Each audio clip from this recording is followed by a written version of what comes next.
Bonjour, c'est quoi la différence entre les deux formules? Donc là, on parle de l'invalidité permanente partielle sur l'assurance de prêt immobilier, où effectivement, il y a deux formules d'indemnisation. On a une formule dite en forfaitaire à hauteur de 50% de la mensualité du prêt immobilier. Et on a une formule qui est entre parenthèses N-33, fermons la parenthèse, divisé par 33. Le N correspondant au taux d'invalidité qui sera décrété par le médecin conseil. La différence, alors je vais essayer de faire une vidéo, mais je suis obligée de prendre mes notes du coup parce qu'il y a des calculs du fait de la formule d'indemnisation en N33. C'est-à-dire que quand on va prendre l'exemple d'une échéance de prêt de 1200 € par mois. Quand vous avez une formule à 50%, c'est facile, ça veut dire qu'ils vont prendre la moitié de la mensualité, donc 600 €. À partir du moment où vous avez 33%, 34, 35, 36, 50, etc. jusqu'à 66%. Au-delà de 66%, c'est l'invalidité permanente totale, donc c'est une autre garantie. Et encore une fois, il y a aussi deux systèmes d'indemnisation différentes.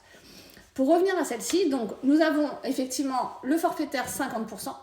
Donc, si on est en 100%, bien sûr, au-dessus de notre tête, toujours pareil. Si vous êtes à 50, ça fera 50% des 50%, d'accord? Et par contre, la formule qui est en N33, celle-ci, pour une invalidité, par exemple, à 34%, ça donnerait donc le 34 qui correspond au N de ma formule, moins 33, on ferme la parenthèse, divisé par 33, soit 0,030%.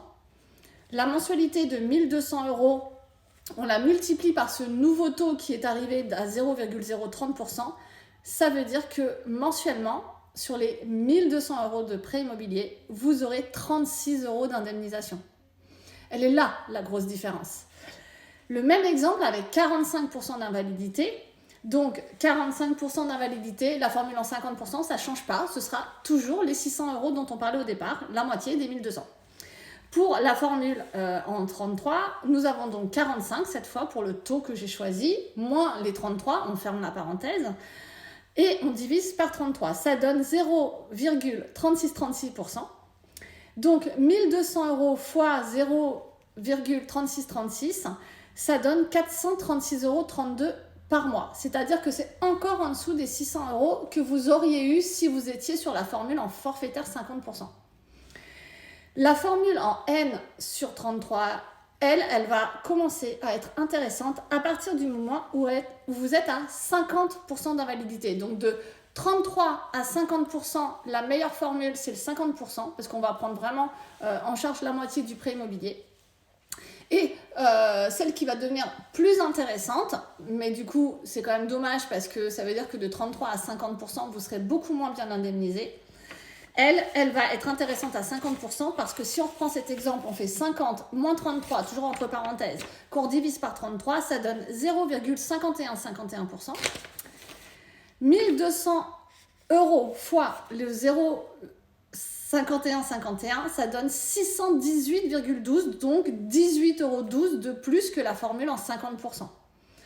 Donc évidemment, au fur et à mesure que vous êtes au-dessus des 50%, cette formule-là devient plus intéressante pour un exemple à 1200 € qui est exactement le même exemple, quel que soit le montant de prêt que vous avez. Il y a une compagnie, en tout cas pour l'instant, j'en ai trouvé qu'une, qui assure 100% de la mensualité en invalidité permanente partielle. Il n'y en a qu'une et du coup c'est une option à cocher et ça a un petit coût financier du coup.